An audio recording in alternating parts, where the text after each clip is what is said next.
Good afternoon, आदाब, नमस्कार।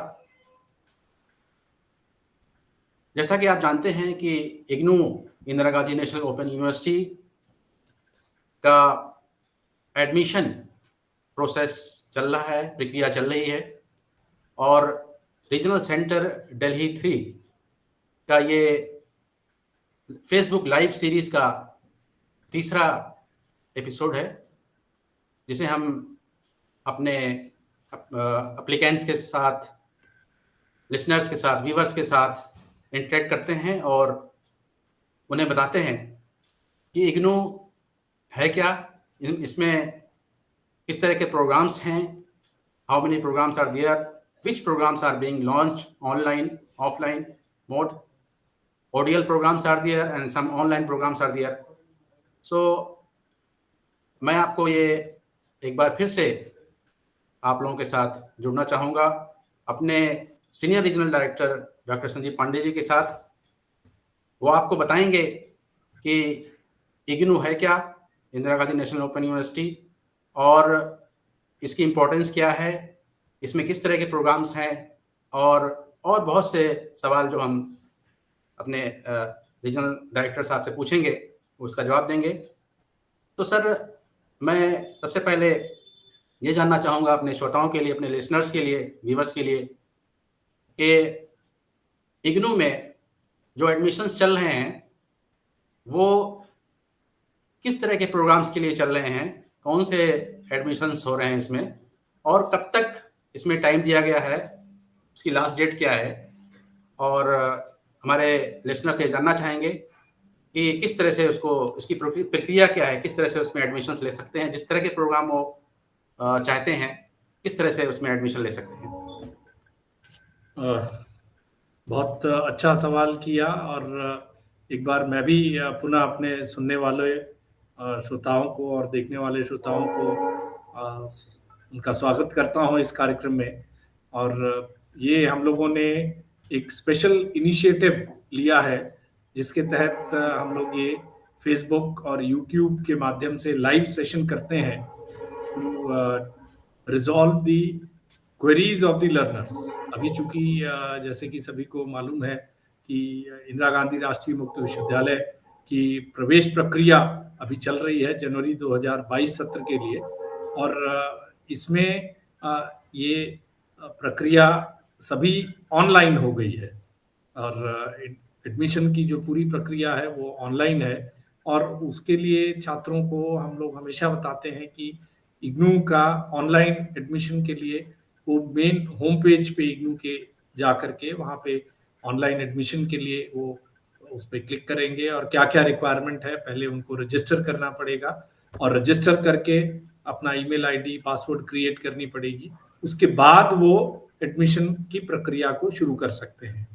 और उसके पहले, जैसे कि हम बार बार पहले के इंटरैक्टिव सेशन में भी कहते रहे हैं कि गाइडलाइंस जो दी गई हैं उसको बहुत ध्यानपूर्वक सभी प्रोस्पेक्टिव लर्नर्स या जो रजिस्ट्रेंट हैं वो पढ़ें, जिससे कि उनको किसी प्रकार की कोई परेशानी ना हो। और वो एक बार अगर ध्यानपूर्वक कर लेंगे तो निश्चित तौर पे उनको कोई परेशानी नहीं होगी। ये तो रजिस्ट्रेशन संबंधित बात हो गई। जो सवाल आपने पूछा कि इस प्रकार के कार्यक्रम हम लोग इस समय ऑफर कर रहे हैं, तो लगभग 200 से अधिक कार्यक्रम जो certificate, diploma, bachelors, masters degree के प्रोग्राम्स हैं, 200 से अधिक कार्यक्रम हम लोग इस समय ऑफर कर रहे हैं। और ये सब कुछ ऑनलाइन प्रक्रिया में, प्रवेश प्रक्रिया की बात है, वो उपलब्ध है। और उसी में एक हम लोगों का स्टूडेंट जोन का भी लिंक है, जहां पे कि डाउनलोड्स के लिंक पे जा करके स्टूडेंट अपना प्रोस्पेक्टस, ऑनलाइन प्रोस्पेक्टस को क्लिक करके वो देख सकता है। और वो ऑनलाइन प्रोस्पेक्टस में सारी चीजें बड़ी क्लियरली मेंशन्ड है कि किस कार्यक्रम के लिए क्या उनकी एलिजिबिलिटी है, कितना उसका मिनिमम ड्यूरेशन है, क्या मैक्सिमम ड्यूरेशन है, कितनी फीस है, और कैसे उसमें क्या उस कार्यक्रम का उद्देश्य है। ये सारी बातें जो हैं वो हमारे उस ऑनलाइन प्रॉस्पेक्टस में दी गई हैं, तो उसको एक बारी हम चाहेंगे कि जो भी हमारे सुनने वाले हैं या देखने वाले हैं वो उसको एक बारी अच्छे से पढ़ लें। बहुत सारे स्टूडेंट्स का बड़ा क्लियर एकदम से वो रहता है कि भाई हमें बीए करना है या बीकॉम करना है या बीटीएस करना है, तो उसमें या मास्टर्स डिग्री में इकोनॉमिक्स करना है या आपका पॉलिटिकल साइंस करना है या एमकॉम करना है, तो सभी कार्यक्रमों के बारे में बहुत ही डिटेल में दिया हुआ है। तो जब ये ऑनलाइन एक बार रजिस्टर कर लेंगे और ऑनलाइन रजिस्टर करने के पश्चात में जब वो आगे बढ़ेंगे, तो वो सारी प्रक्रिया जब वो समझ लेंगे तो बहुत आसान हो जाएगी उनके लिए। तो आज की तारीख में विश्वविद्यालय 200 से अधिक कार्यक्रमों को, वैसे तो कार्यक्रमों की संख्या 250 से ऊपर है, लेकिन उसमें पीएचडी के कार्यक्रम भी शामिल हैं, उसमें एमफिल के कार्यक्रम भी शामिल हैं, तो उनको छोड़ के ये जो अन्य कार्यक्रम हैं वो हमारे इस समय जनवरी 2022 सत्र के लिए उपलब्ध है। और चूंकि ये प्रवेश प्रक्रिया काफी पहले से चल रही है, तो इसकी अभी की स्थिति अगर हम देखें तो आज की स्थिति में इसकी जो आखिरी तारीख है वो है 21 फरवरी की। तो जितने भी हमारा ये कार्यक्रम देख रहे हैं लोग, उनको हम यही सुझाव देंगे कि आप जल्द से जल्द अपनी प्रवेश प्रक्रिया को पूरा कर लें। और बहुत सारे स्टूडेंट्स ने ऑलरेडी रजिस्टर कर लिया है हमारे विभिन्न कार्यक्रमों में, तो वो रजिस्ट्रेशन फॉर्मेलिटी पूरा करने के लिए अगर किसी की फीस पेमेंट रह गई है तो फीस पे कर दें। अगर जिनका डॉक्यूमेंट अपलोड करना है, क्योंकि ये ऑनलाइन में आपको एलिजिबिलिटी प्रूव करने के लिए आपको अपना 10th क्लास का या 12th क्लास का मार्कशीट देनी पड़ेगी, जैसे उसके अंदर दिया गया है। आपका डेट ऑफ बर्थ के लिए, आपके मिनिमम क्वालिफिकेशन के लिए, ग्रेजुएट अगर मास्टर्स डिग्री कर रहे हैं तो ग्रेजुएशन का आपको मार्कशीट, प्रोविजनल सर्टिफिकेट इत्यादि वो अपलोड करना पड़ेगा, आपको फोटोग्राफ अपलोड करनी पड़ेगी। तो ये सब प्रक्रिया है जो थोड़ा समय लगता है, तो उसमें अगर उसको भली भांति समझ लेंगे, सोच करके देख लेंगे, तो हमें नहीं लगता कि किसी प्रकार का कोई परेशानी होगी। तो सर्टिफिकेट लेवल से लेकर के masters, diploma level, bachelor degree और मास्टर डिग्री, सभी प्रकार के कार्यक्रम जो है इस समय उपलब्ध हैं। और दोनों, एक तो ऑनलाइन एडमिशन प्रक्रिया है, उसके बाद जिसको हम बोलते हैं ओडीएल के माध्यम से, ओपन एंड डिस्टेंस लर्निंग के माध्यम से, वो भी हैं। और कुछ कार्यक्रम लगभग 34 जिसकी संख्या है वो केवल ऑनलाइन कार्यक्रम है, जो ओडीएल मोड में भी ऑफर्ड है और ऑनलाइन मोड में भी ऑफर्ड है, जिसमें मास्टर्स डिग्री, बैचलर्स डिग्री, वो सारा भी जो डिटेल है वो भी हमारे वेबसाइट पे उपलब्ध है, तो उसको देख करके आसानी से वो कर सकते हैं। ये बहुत अच्छी बात बताई आपने सर, कि इग्नू का जो भी है प्रॉस्पेक्टस है या एडमिशन प्रक्रिया है, सब कुछ ऑनलाइन है जी। और इग्नू का जो स्लोगन है कि IGNOU is reaching at your door step, तो घर से आप जो है, जो लर्नर्स है वो घर से ही सब कुछ कर सकते हैं, अप्लाई कर सकते हैं, वहीं से बैठ करके अपने डॉक्यूमेंट्स स्कैन करके, जो कि फैसिलिटीज़ इतनी ज़्यादा हो गई हैं स्टूडेंट्स के पास, जो है स्कैनर्स भी होते हैं, मोबाइल से ही सब कुछ किया जा सकता है, क्योंकि स्मार्ट मोबाइल्स हैं लोगों के पास, तो बहुत आसानी के साथ एडमिशन लिया जा सकता है इग्नू में। जी। लेकिन सबसे पहले जो स्टूडेंट के मन में एक सवाल सर होता है कि is IGNOU recognized for all the programs offered by IGNOU? ये बहुत बड़ा सवाल है लोगों के मन में कि रिकग्निशन है कि नहीं है, और एडमिशन लेने के बाद, डिग्री लेने के बाद जब स्टूडेंट फील्ड में जाएगा तो क्या उसको जॉब मिल पाएंगी, नहीं मिल पाएंगी? ये बहुत बड़ा सवाल है लोगों के मन में। देखिए, ये काफी आपने अच्छा सवाल पूछा, लेकिन किसी को किसी प्रकार का कोई संशय नहीं होना चाहिए। Nobody should have any doubt in his or her mind about the recognition of IGNU programs. Ji. IGNU के सारे कार्यक्रम यूजीसी द्वारा मान्यता प्राप्त हैं। IGNU के सारे कार्यक्रम एसोसिएशन ऑफ इंडियन यूनिवर्सिटीज द्वारा मान्यता प्राप्त हैं। और कुछ प्रोफेशनल प्रोग्राम्स जैसे एमबीए प्रोग्राम है, एमसीए प्रोग्राम है, जिनका यूजीसी के साथ साथ में रिकग्निशन बॉडी जो है AICT, all India council for technical education, उनके माध्यम से होता है। तो इग्नू का एमबीए और एमसीए वो एआईसीटी द्वारा भी मान्यता प्राप्त है। तो उनको किसी प्रकार का कोई संशय नहीं होना चाहिए। और इसी में एक चीज जो मैं यहाँ बताना चाहूंगा कि इग्नू को अपने में जो एक इग्नू का जो एक शीर्षस्थ स्थान है, the position of the university is such that this is the only university mechanism in the entire country, पूरे देश में एक मात्र ऐसा विश्वविद्यालय है जिसका पूरे देश में इसका कार्य क्षेत्र है, जुरिस्डिक्शन जिसको हम बोलते हैं। नो अदर इंस्टीट्यूशनल मैकेनिज्म, चाहे वो कोई अन्य विश्वविद्यालय हो या कोई अन्य संस्था हो, इंक्लूडिंग ओपन यूनिवर्सिटी, वो स्टेट लेवल की यूनिवर्सिटीज हैं, किसी को भी पूरे देश का कार्य क्षेत्र नहीं मिला है। और इग्नू ही एकमात्र ऐसी संस्था है, एकमात्र ऐसा विश्वविद्यालय है जिसको कि ये जुरिस्डिक्शन है। और ना केवल देश भर में बल्कि देश के बाहर भी हमारे कार्यक्रमों का संचालन हो रहा है। और ये वही कार्यक्रम है जो हमारे यहाँ पे हमारे देश के लोगों के लिए उपलब्ध है। तो एक तो ये हो गया रिकॉग्निशन वाली बात और इसका जो जुरिस्डिक्शन है। दूसरा, जो आप एक्सेप्टेबिलिटी की बात कह रहे हैं, इसको भी हमने पहले कई बार बताया कि इग्नू के जो कार्यक्रम है they are equally acceptable in every sphere of life, and चाहे गवर्नमेंट सेक्टर हो चाहे प्राइवेट सेक्टर हो, सभी को हमारे ये जो कार्यक्रम है वो एक्सेप्ट करते हैं। तो कहीं किसी प्रकार का कोई किसी को वो नहीं होना चाहिए।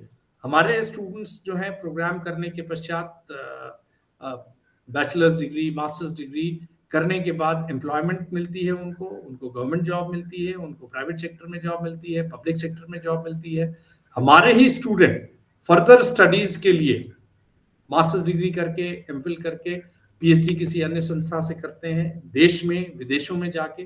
तो किसी का कोई ऐसा नहीं है कि रिकॉग्निशन का कोई सवाल है।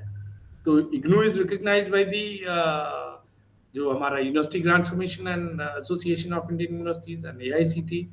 बीएड का जो कार्यक्रम हमारा चलता है वो एनसीटी के माध्यम से रिकॉग्नाइज है। तो रिकॉग्निशन में कोई संशय नहीं है।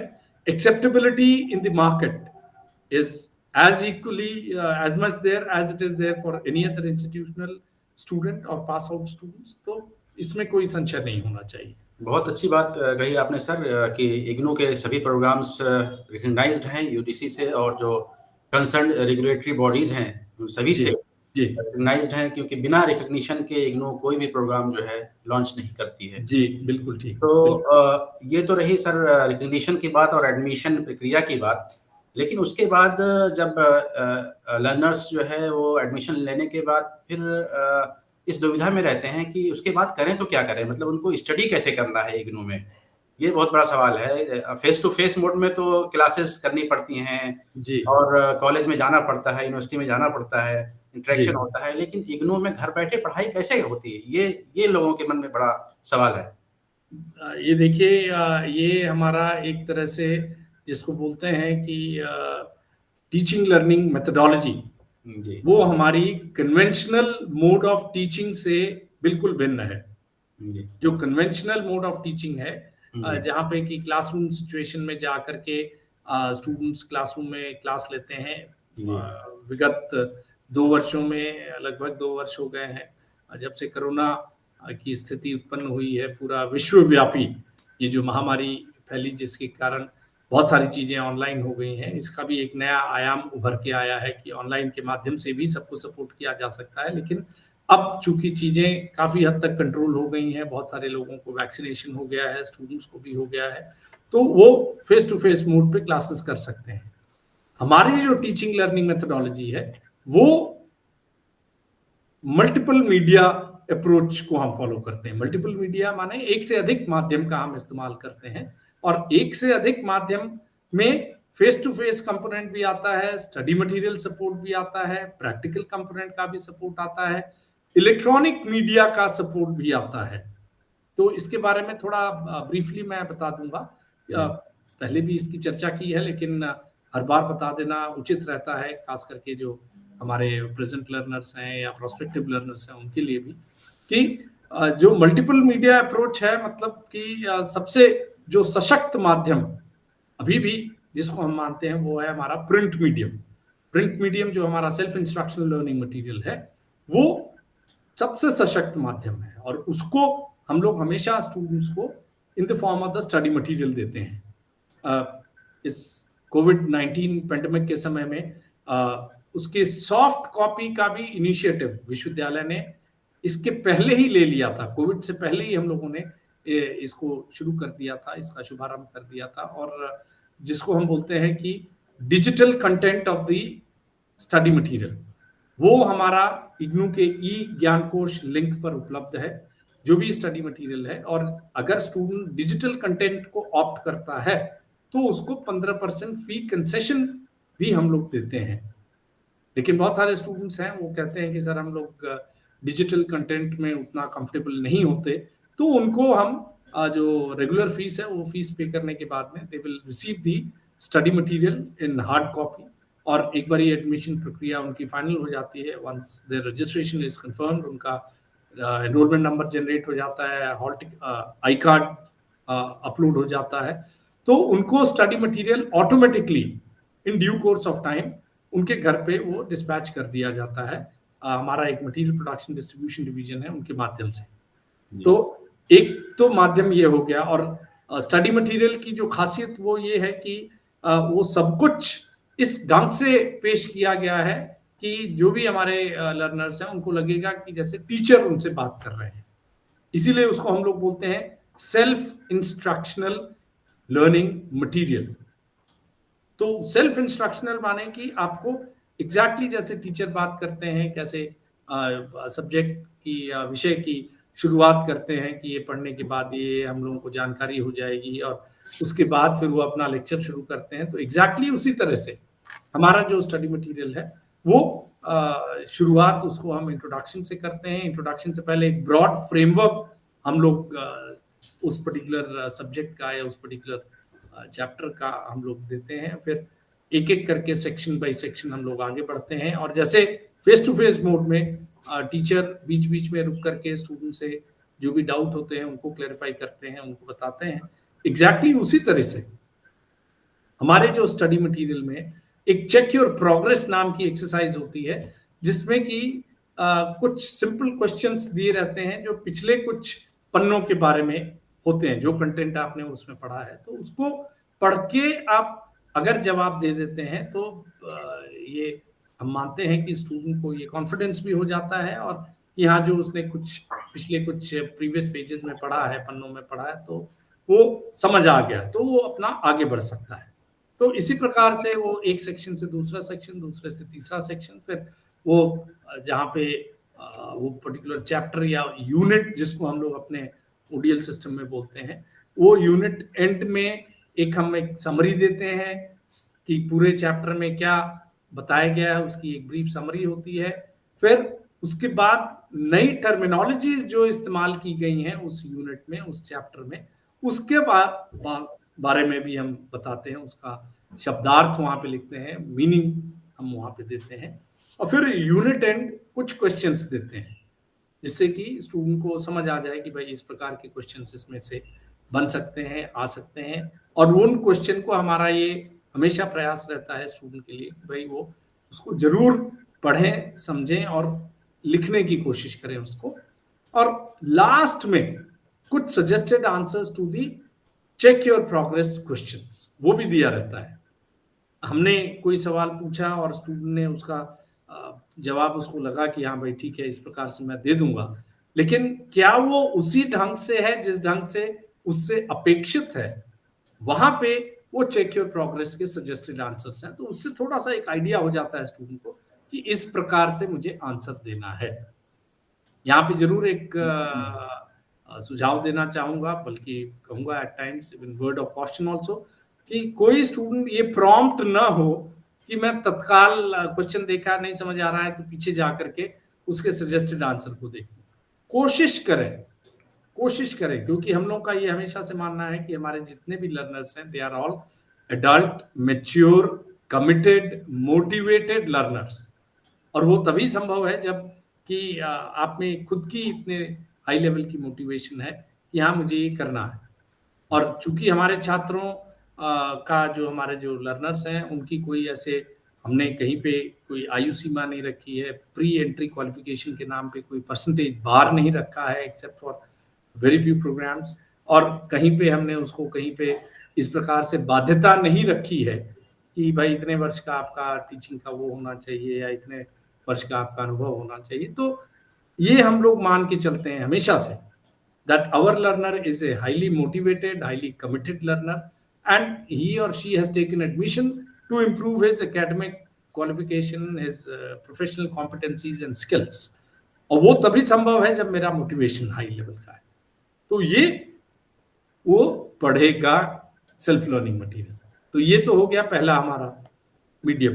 दूसरा मीडियम हमारा होता है फेस टू फेस मीडियम, जिसमें अब ऑनलाइन काउंसलिंग होने लगी है कि कुछ सेशन जो हमारे होते हैं वो आपको फेस टू फेस लर्नर्स को प्रोवाइड किए जाते हैं, और वो एक तरह से प्रॉब्लम सॉल्विंग सेशन उसको समझ लें कि जो डिफिकल्टी आपको पढ़ के हुई है, कोई व्यक्ति ऐसा नहीं है, मैं तो अपने आप को ये मानता हूँ कि कोई भी चीज़ अगर मैं पढ़ता हूँ तो एक बार में नहीं क्लियर होता है तो दोबारा पढ़ता हूँ, नहीं क्लियर होता तीसरी बार पढ़ता हूँ। तो यही प्रक्रिया मैं सभी अपने स्टूडेंट्स को बताना चाहता हूँ कि they must go through the study material repeatedly, even after that if they are not able to resolve the difficulty, then it is suggested that आप उसको जॉट डाउन करिए, और फेस टू फेस काउंसलिंग जो होती है या online counselling जो होगी उसमें उन प्रॉब्लम्स को रखें। तो जो आपके टीचर्स हैं जिनको हम अपने सिस्टम में, ओडीएल सिस्टम में एकेडमिक काउंसलर बोलते हैं, वहां से उन प्रॉब्लम्स का रेजोल्यूशन वो ले सकते हैं, तो वो उसको करेंगे। और ये थोड़ा सा और बताना चाहूंगा कि चूंकि हम लोग के जो मेजर सपोर्ट है वो स्टडी मटेरियल का है, तो फेस टू फेस काउंसलिंग या ऑनलाइन काउंसलिंग जो भी होगी वो लिमिटेड नंबर में होती है। और वो कैसे लिमिटेड नंबर में होती है कि जितने भी हमारे कोर्सेज जिसको हम सब्जेक्ट कहते हैं और प्रोग्राम्स, जो प्रोग्राम ऑफ स्टडी है, जैसे बीए है, बीकॉम है, बीए ऑनर्स इन इंग्लिश हो गया, हिंदी हो गया, पॉलिटिकल साइंस हो गया, इकोनॉमिक्स हो गया, ये सीबीसीएस के तहत चॉइस बेस्ड क्रेडिट सिस्टम के तहत जो यूजीसी का ये वो है, तो उसमें उनको ये बताया जाता है कि हर कोर्स में एक minimum prescribe number of credits होते हैं। क्रेडिट इन सिंपल टर्म्स अभी के लिए इतना ही मैं बताना चाहूंगा कि नंबर ऑफ स्टडी आवर्स जो एक इनपुट के तौर पे स्टूडेंट को देना है, तो एक क्रेडिट बराबर 30 घंटा। तो अगर कोई कोर्स या कोई विषय 4 क्रेडिट का है तो इसका मतलब उसके अंदर आपका जो स्टडी आवर का इनपुट जाएगा वो 120 घंटे का है। तो वो 120 घंटे का 10% हम लोग फेस टू फेस या ऑनलाइन काउंसलिंग के लिए देते हैं। तो ऑन एन एवरेज 4 क्रेडिट के कोर्स के लिए तो 10% हो गया 120 घंटे का 12 घंटा। तो 12 घंटे मतलब कि 4 क्रेडिट के कोर्स का 4 से 6 2-2 घंटे का सेशन एक होता है, जिसमें टीचर ऑनलाइन आपको काउंसलिंग सपोर्ट करेगा आजकल जैसे चल रहा है, या अब जैसे धीरे धीरे चीजें बैक टू नॉर्मलसी बढ़ती जा रही है तो वहाँ फेस टू फेस मोड में भी 4 से 6 सेशन होंगे 4 क्रेडिट कोर्स के लिए। उसके बाद जो है 6 क्रेडिट के लिए 6 से 8 सेशन होंगे, 8 क्रेडिट का कोर्स है अगर तो 8 से 10 होंगे। तो जो कन्वेंशनल सिस्टम में 16 सेशन, 18 सेशन, 20 सेशन होते हैं फेस टू फेस काउंसलिंग के लिए या टीचिंग के लिए, वो हमारे यहाँ लिमिटेड है। बट ये जरूर हम लोग पूरा प्रयास करते हैं कि किसी प्रकार से किसी को कोई वो कमी ना रह जाए। तो जो डिफिकल्टी आपकी स्टडी मटेरियल पढ़ने में हुई है उसको आप रिजॉल्व करेंगे इसके माध्यम से। तो ये आपका सेकंड मीडिया हो गया फेस टू फेस। इसी को हम और आगे सप्लीमेंट करते हैं इलेक्ट्रॉनिक मीडिया के माध्यम से। अभी जैसे हम लोग के कार्यक्रमों का प्रसारण नियमित ढंग से, जो हमारी फैकल्टी है, जो हमारे एकेडमिक काउंसलर्स हैं, नियमित ढंग से वो इग्नू के ज्ञान दर्शन एक टेलीविजन चैनल है जिसपे हमारे नियमित कार्यक्रमों का प्रसारण होता है, जिसमें कि 1 way video and 2 way audio. 1 way video मतलब कि जो स्टूडियो में बैठे हुए हमारे एक्सपर्ट हैं वो अपना लेक्चर देंगे, स्टूडेंट अपना उसको ऑनलाइन, चूंकि ये सुविधा हो गई है तो वो ऑनलाइन भी हमारे कार्यक्रमों को, टेलीविजन के चैनल को, ज्ञान दर्शन के कार्यक्रम को देख सकता है। और 2 वे ऑडियो का मतलब ये हो गया कि एक तो जो एक्सपर्ट स्टूडियो में बोल रहे हैं वो उनको सुनाई पड़ेगा, और अगर उनको कोई सवाल है तो वहां पे टेलीफोन नंबर हम देते हैं, वो टेलीफोन के माध्यम से अपने सवाल को एक्सपर्ट्स के सामने रख सकते हैं। तो ये एक बहुत बड़े ढंग से हम इससे रेडियो और टेलीविजन के माध्यम से देते हैं, जो ज्ञान दर्शन हो गया। इसी प्रकार से हमारे रेडियो पे कार्यक्रमों का प्रसारण होता है, जिसको हम ज्ञानवाणी कार्यक्रम बोलते हैं। वो उसको हम लोग नियमित ढंग से प्रसारित करते हैं, और स्टूडेंट्स को उसका वो detail electronic media production centre पे मिल जाता है, जिसमें शेड्यूल होता है। सभी क्षेत्रीय केंद्रों के वेबसाइट पे हम लोग उसको अपलोड कराते हैं। और जब हम बात करते हैं क्षेत्रीय केंद्र दिल्ली 3 की, तो वहां पे भी हम लोग इसको रेगुलरली अपडेट देते रहते हैं, जिससे कि स्टूडेंट उसको देख करके उस कार्यक्रम को अटेंड कर सके। उसके साथ साथ में जैसे जैसे टेक्नोलॉजी का प्रसार हो रहा है, जैसे जैसे एडवांसमेंट हो रही है, तो बहुत सारे और मीडिया बहुत तेजी से उभर के आए हैं, जिसको कि हम इस्तेमाल कर रहे हैं। जैसे अभी हमारे ये कार्यक्रम का प्रसारण फेसबुक के माध्यम से हो रहा है, यूट्यूब के माध्यम से हो रहा है। तो स्टूडेंट इसको बहुत सारे कार्यक्रम हम लोग यूट्यूब और फेसबुक लाइव के माध्यम से भी हम लोग देते हैं।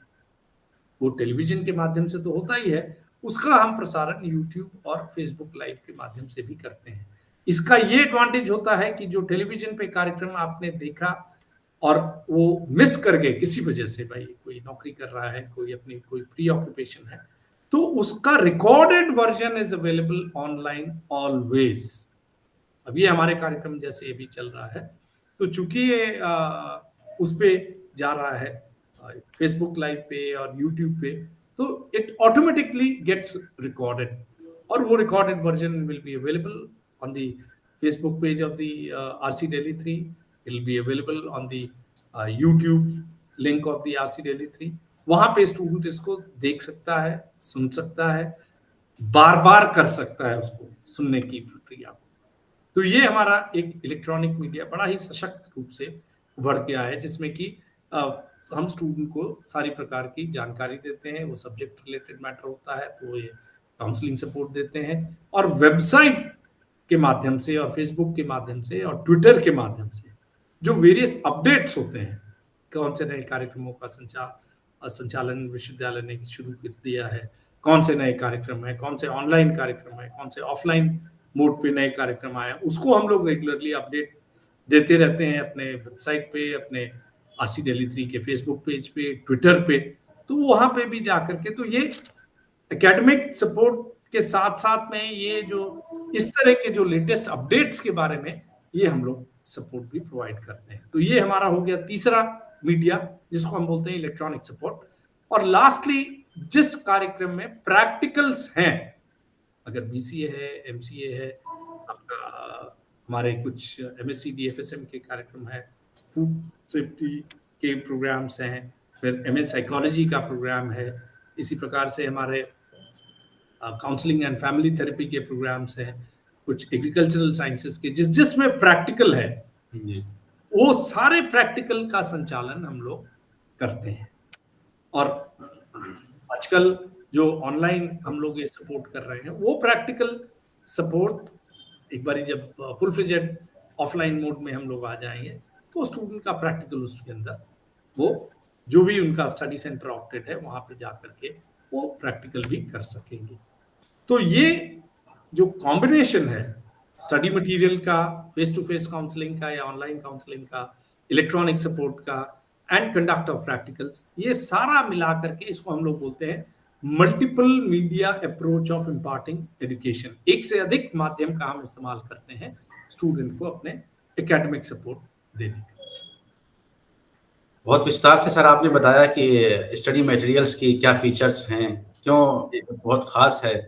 मुझे याद है कि स्टडी मटेरियल्स को रिकमेंड करते थे। मैं जब जेएनयू में था तो यूपीएससी की तैयारी करने वाले वहाँ बताते थे कि आप जो है इग्नू के स्टडी मटेरियल पढ़ा करें, आपकी अच्छी तैयारी हो जाएगी और आप उस यूपीएससी को क्लियर कर सकते हैं आसानी के साथ। बिल्कुल, बिना कोई भी डॉक्टर फाजिल आप ये जान लें कि कोई भी आज नहीं, आपके समय से हमारे समय से स्टडी मटेरियल की गुणवत्ता हमारे विश्वविद्यालय की ऐसी है कि उसके लिए हमारे विश्वविद्यालय को सेंटर ऑफ एक्सीलेंस का अवार्ड 2 बार मिला है जी। For its very good quality of study material, for very good quality of the content of the study material, जिसको हम बोलते हैं कि उसकी उत्कृष्टता के लिए हम लोगों को इसको रिकॉग्नाइज किया गया है। और सब्जेक्ट मैटर ऐसा इस ढंग से है कि किसी को फिर कोई अन्य पुस्तक पढ़ने की जरूरत नहीं है, बिल्कुल। सब कुछ उसी में समाहित है और बहुत आसानी से कर ले। और हमारे बहुत सारे कार्यक्रम ऐसे हैं, जैसे एमबीए का प्रोग्राम है और मास्टर्स डिग्री के प्रोग्राम है, इसको हमारे अन्य विश्वविद्यालय अपने से रेकमेंड करते हैं सजेस्टेड रीडिंग के लिए, सजेस्टेड रेफरेंसेस में please consult IGNOU study material on. अगर एमए का छात्र है तो उसको करे, बीए का छात्र है तो उसको करे, जी। कॉम्पिटिटिव एग्जाम्स के लिए तो खैर करते ही हैं। तो इस प्रकार से ये सारे वो लोग करते हैं, तो इसमें कोई संशय नहीं है। बिल्कुल ठीक कहा आपने। आपने ये भी बताया कि स्टडी कैसे करनी है, स्टूडेंट बहुत ही विस्तार से बताया आपने कि क्या-क्या मीडियम है स्टडी करने के, इलेक्ट्रॉनिक मीडिया और जी। किस तरह से फेस टू फेस मोड में भी हम लोग जो है इग्नू ऐसा नहीं है कि सिर्फ जो है ऑनलाइन क्लासेस होती हैं।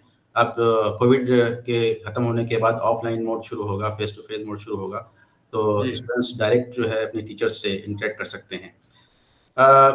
स्टडी के दौरान सर एक बहुत बड़ा मेजर कंपोनेंट होता है असाइनमेंट का। वो असाइनमेंट स्टूडेंट को किस तरह से तैयार करना है और क्या उसका वेटेज होता है, और साथ ही जो है असाइनमेंट के बाद स्टूडेंट को एग्ज़ामिनेशन देना होता है। तो जी।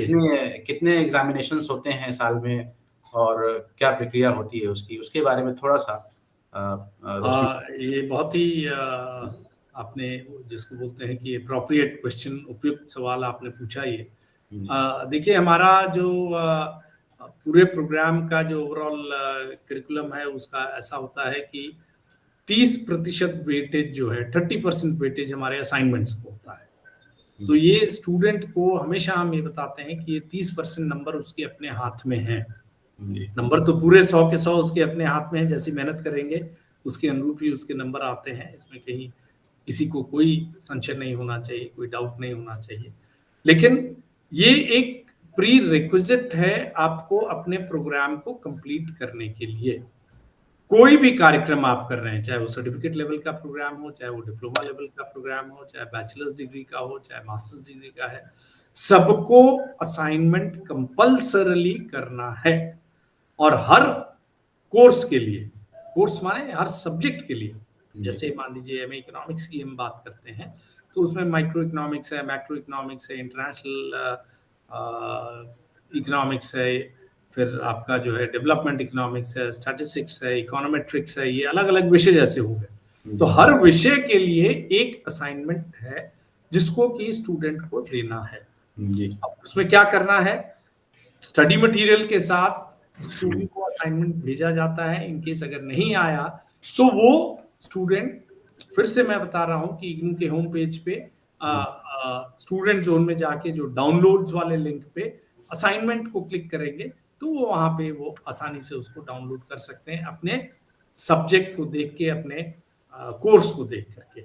जी। और ये हमारे यूनिवर्सिटी की मेन वेबसाइट www.ignougnu.ac.in उससे भी कर सकते हैं। अन्यथा वो क्षेत्रीय केंद्र के जो वेबसाइट है उसमें भी अबाउट अस में और स्टूडेंट जोन जो है उस पे क्लिक करके वहां पे इसकी जानकारी मिल सकती है। तो उसको एक तो असाइनमेंट कंपल्सरली करना है बिफोर ही और she takes the termed examination. Assignment करते समय 2-3 चीजों का ख्याल रखना है। आप स्टडी मटेरियल पढ़िए, एक बार नहीं बार बार पढ़िए, समझिए सवाल क्या लिखा हुआ है, लेकिन उसका जो जवाब है वो अपने शब्दों में लिखिए। Write your answer in your own words. Do not copy from the study material or from the text book. किसी अन्य टेक्स्ट बुक से आप कॉपी ना करें। आप स्टडी मटेरियल को पढ़ के, समझ के, अच्छे से उसको अपने शब्दों में लिखें। और इसका वेटेज जैसे मैंने पहले ही बताया 30% है। अच्छा करेंगे, आपका 30% में अच्छे नंबर आ जाएंगे। आपको ये हेल्प करेगा थियरी एग्जामिनेशन। और असाइनमेंट सबमिट करने के लिए एक नियत तिथि होती है, जैसे जनवरी सेशन की अगर हम बात करें, जो जिनका एडमिशन अभी चल रहा है, तो जो 1 ईयर प्रोग्राम के स्टूडेंट हैं, 1 ईयर प्रोग्राम में कौन कौन से लोग आ जाते हैं? डिप्लोमा के स्टूडेंट्स आ जाएंगे, डिग्री, बैचलर और मास्टर डिग्री, वो स्टूडेंट्स आ जाएंगे। उनकी जो पहली परीक्षा होगी वो दिसंबर 2022 में होगी। जी। तो उनको जो असाइनमेंट सबमिट करना है, इन्वेरिएबली ये हम लोग लिख करके दे देते हैं शेड्यूल को, लेकिन उनको जो असाइनमेंट सबमिट करना है वो 30 सितंबर के दौरान करना है, 30 सितंबर तक करना है।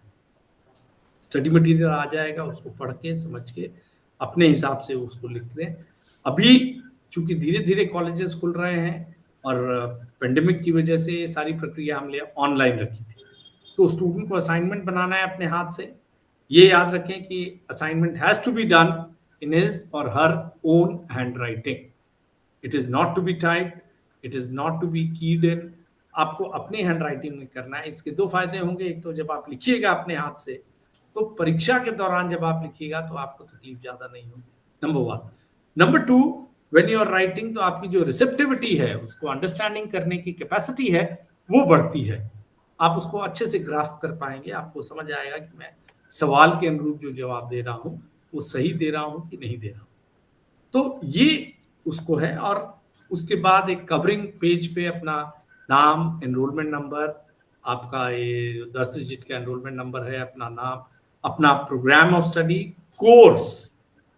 बार बार इस चीज को मैं दोहरा रहा हूं कि अगर कोई स्टूडेंट मान लीजिए एमए इकोनॉमिक्स कर रहा है, तो उसका जैसे program of study MA economics हो गया, या उसका जो एब्रीविएटेड फॉर्म है हमारे यहाँ पे एमईसी हम बोलते हैं, तो एमईसी और एमईसी के जो अलग अलग कोर्सेज हैं, उस हर कोर्स के लिए एक असाइनमेंट देना है। तो उस कोर्स का डिटेल देना है, अपना एनरोलमेंट नंबर डालना है, अपना डेट ऑफ सबमिशन देना है। और ऑनलाइन प्रक्रिया में इसको हम लोगों ने ये कहा है कि लिंक दे दिए गए हैं सभी स्टडी सेंटर के, इसको अध्ययन केंद्र पे देना है, जो आपका एलोकेटेड स्टडी सेंटर है, तो वहां आपको देना है। और उसकी जो डेडलाइन है, जो प्रिस्क्राइब शेड्यूल है, उसके हिसाब से ही दीजिएगा। वंस इट गेट्स ऑफलाइन, तो आपको ये वो करना है। एक तो ये हो गया आपका असाइनमेंट। दूसरा आपका हो गया एग्जामिनेशन रिलेटेड। मैंने पहले बताया कि जो स्टूडेंट 1 ईयर के स्टूडेंट्स होंगे, चाहे वो डिप्लोमा हो, बैचलर्स डिग्री के हो, मास्टर डिग्री के, उनकी जो पहली परीक्षा होगी that will be held in the month of December 2022, again depending upon the overall situation of Covid. उस समय कैसी स्थिति होती है, क्या होता है, मान के चलते हैं कि स्थिति बहुत बेहतर हो जाएगी, बहुत सुधर जाएगी, तो हम दिसंबर में ही परीक्षा करा लेंगे। अन्यथा अगर मान लीजिए किसी कारण से नहीं हो पाती है, जब भी उसका डिफर होगा, वो अपलोडेड होगा हमारी वेबसाइट पे, वो यूनिवर्सिटी की वेबसाइट पे अपलोडेड होगा, वो आप उसको कर लें। परीक्षा का जो वेटेज है वो है 70%। तो अगर सारा थ्योरी कंपोनेंट है तो उसको आप पढ़ करके अपना स्टडी मटेरियल को पढ़ के आप उसको परीक्षा दें। बहुत सारे प्रैक्टिकल बेस्ड भी एग्जाम होते हैं, तो हर कार्यक्रम के लिए वो हम लोग एक प्रोग्राम गाइड देते हैं जिसके अंदर की वो सारी चीजें लिखी होती हैं। तो कैसे करना है वो समझ लेंगे। और इसके साथ साथ में स्टूडेंट को परीक्षा से पहले एग्जामिनेशन फॉर्म भरना है, वो प्रक्रिया भी ऑनलाइन हो गई है। और जो दिसंबर सत्र के लिए स्टूडेंट्स जो एग्जाम फॉर्म भरेंगे, वो प्रक्रिया हम लोग शुरू करेंगे sometimes in the month of August September 2022। तो परीक्षा से 2 महीने पहले हम लोग 3 महीने पहले ये प्रक्रिया शुरू कर देते हैं। तो स्टूडेंट अपना ऑनलाइन एग्जाम फॉर्म भरेंगे और परीक्षा के लिए तैयारी करेंगे। और परीक्षा से 1 हफ्ते पहले उनका ऑनलाइन हॉल टिकट अपलोड हो जाएगा, उसको डाउनलोड करें, use it as a valid hall ticket, और परीक्षा देने के लिए जो भी उनका परीक्षा केंद्र है वहां जाएं, along with the hall ticket and their I card. ये जरूर स्टूडेंट्स को याद रखना होगा कि जब उनकी प्रक्रिया प्रवेश प्रक्रिया जो पूरी हो गई है, once their admission is confirm, उनको एक आई कार्ड दिया जाता है, उसको वो डाउनलोड कर सकते हैं। और उसके अंदर पहले से ही स्टैंपिंग हो चुकी है, सब कुछ है। फिर भी आप अगर हमारे क्षेत्रीय केंद्र में आते हैं तो वहां से भी आप उसको काउंटर साइन करा सकते हैं, otherwise it is already to be used as a valid identity card for the learner. तो ये 30% वेटेज है असाइनमेंट का और 70% वेटेज है आपका टर्म एंड एग्जामिनेशन का। सर्टिफिकेट प्रोग्राम कोर्सेज के लिए सेमेस्टर बेस्ड प्रोग्राम्स जैसे बीसी हो गया, एमसी हो गया, एमबीए के जो प्रोग्राम्स हैं उसके लिए हर 6 महीने में परीक्षा होगी। तो जो स्टूडेंट का अभी सर्टिफिकेट में प्रोग्राम में एडमिशन हो रहा है, जिनका सेमेस्टर बेस्ड बीसीए में हो रहा है, एमसीए में हो रहा है, एमबीए में हो रहा है, उनकी परीक्षा होगी जून 2022 में। So they have to be careful, and for them the last date for submission of the assignment would be 31st of March।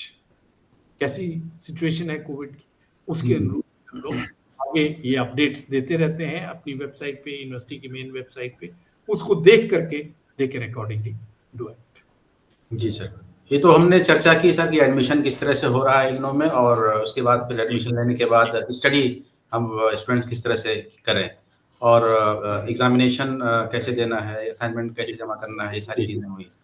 अब उसके बाद जब लर्नर जो है कोर्स प्रोग्राम को कंप्लीट कर लेता है, तो उसको ये लगता है कि हमारी मार्कशीट कब तक आएगी और डिग्री कब तक मिलेगी, तो उस पे भी थोड़ा-सा आप चर्चा कर दें कि ये चूंकि जैसे ही स्टूडेंट को 2 चीजें ये इंश्योर करना है, और ये सभी स्टूडेंट्स को, जो हमारे प्रेजेंट लर्नर्स तो हैं उनके लिए भी, और जो प्रोस्पेक्टिव लर्नर्स उनको ये इंश्योर कर लेना है कि उन्होंने सारे चीजें जो है वो आपने असाइनमेंट सबमिट कर लिए हैं सभी कोर्सेज के लिए, उन्होंने सारे एग्जामिनेशन दे दिए हैं सभी कोर्सेज के लिए, और अपना स्टेटस वो रेगुलरली चेक करते रहें after completing their examination and submitting their assignments. Assignment submit करने के कई सारे स्टूडेंट होते हैं कि ठीक है भाई, हमने आज असाइनमेंट सबमिट कर दिया, चाहे 2 दिन में हमने स्टेटस चेक करना शुरू कर दिया कि वो वेबसाइट पे अपलोड हो गया कि नहीं।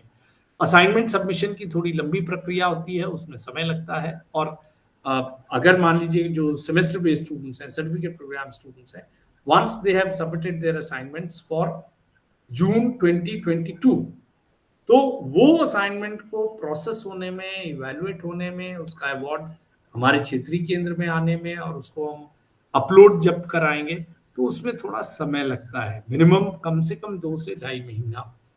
आपने अपना असाइनमेंट सबमिट कर दिया तो उसको हम लोग डाउनलोड करेंगे, अगर if it is done online, offline करेंगे तो उसको सेग्रीगेट किया जाता है, वो कंसर्न स्टडी सेंटर के जो इवैल्यूएटर हैं उनके पास भेजा जाता है, वो उसको इवैल्यूएट करते हैं, फिर उसके अवार्ड्स देते हैं, उसको हम अपलोड कराते हैं। तो पहले तो सभी आपके नंबर जुड़ जाने चाहिए, एक तब आपको मार्कशीट मिलेगी। दूसरा, थियरी एग्जामिनेशन आपने पूरा किया है। बहुत सारे स्टूडेंट्स के जो है वो क्रेडिट्स पूरे नहीं होते हैं, कोर्सेज कंप्लीट नहीं करते हैं किसी वजह से भी, could be your personal reason, professional reason. तो जब तक कि ये नहीं होगा तो आपका मार्कशीट, या जिसको हम ग्रेड कार्ड बोलते हैं, प्रोविजनल सर्टिफिकेट नहीं आएगा।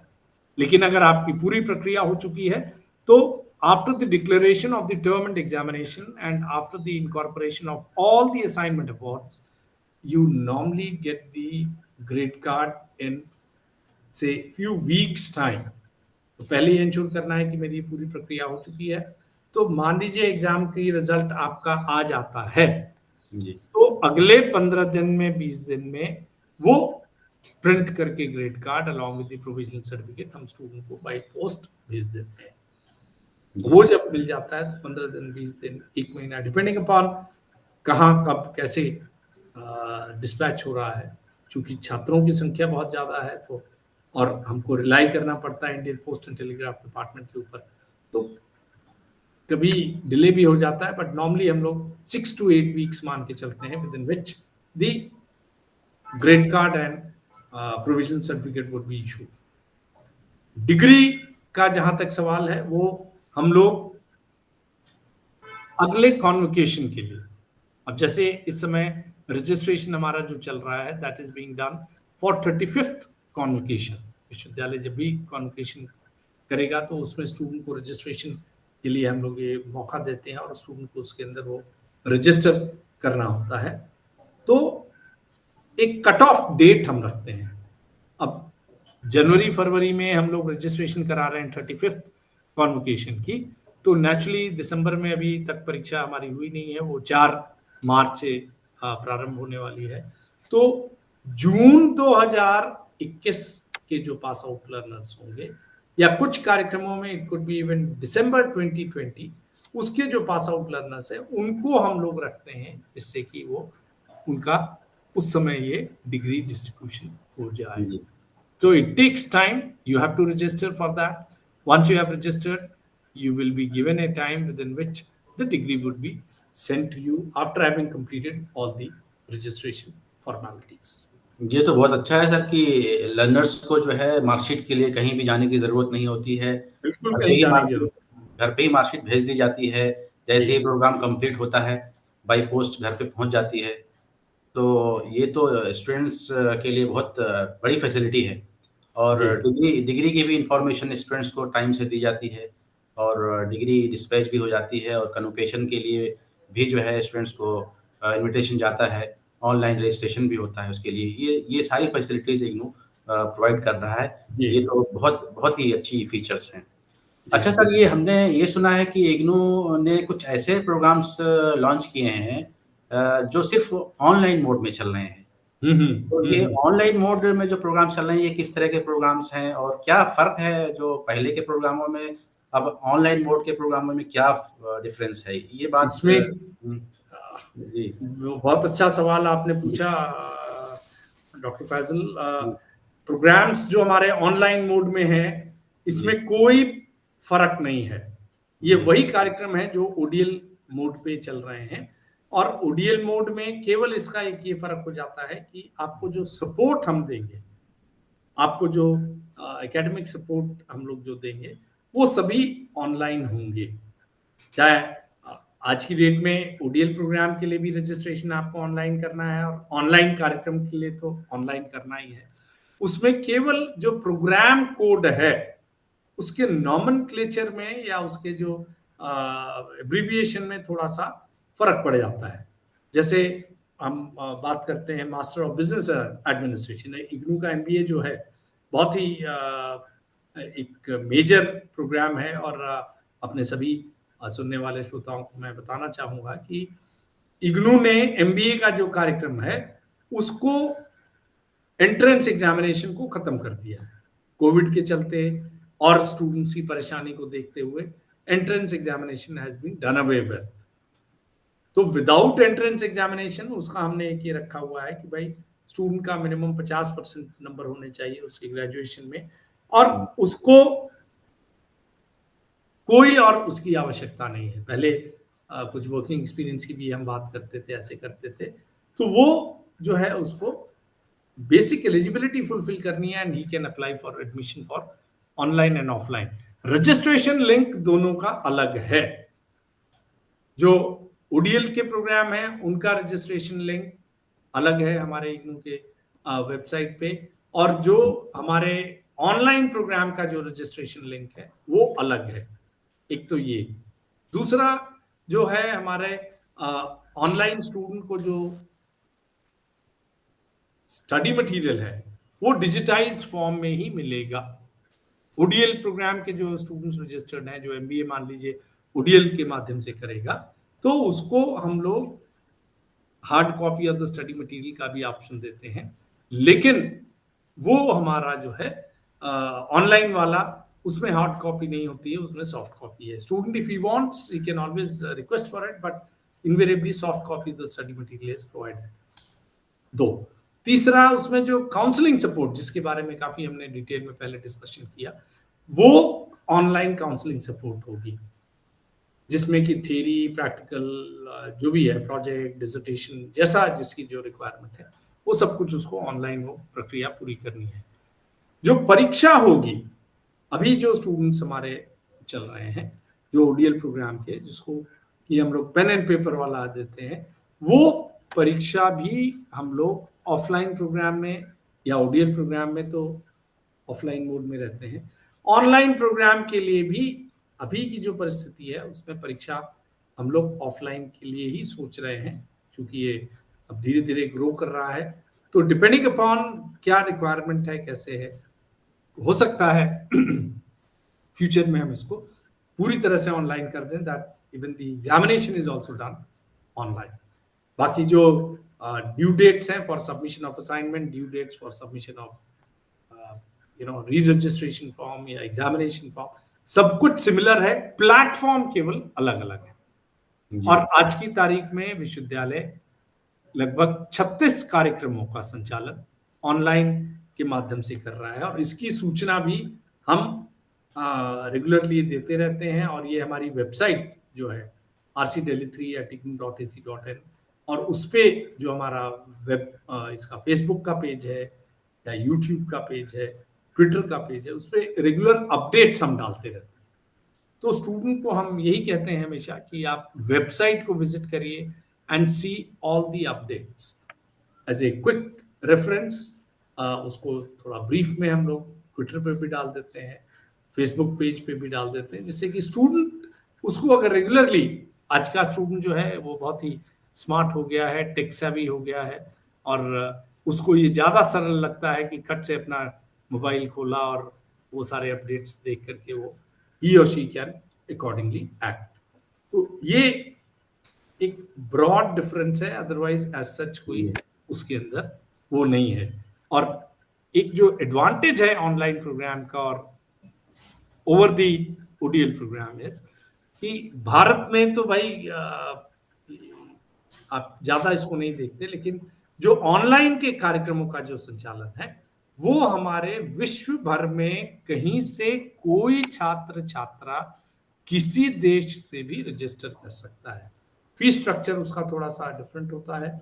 जो फीस स्ट्रक्चर है, हमारे इंडियन स्टूडेंट्स हैं अगर, तो आपको अपनी आइडेंटिटी, अपना आईडी प्रूफ डालना पड़ेगा, तो that comes in the form of either your Aadhaar card or else your passport. तो जैसे ही वो डालिएगा then accordingly you have to pay fees in accordance with the Indian fee. SAARC country other than India, but SAARC countries का member है तो उसका fees थोड़ी डिफरेंट होती है।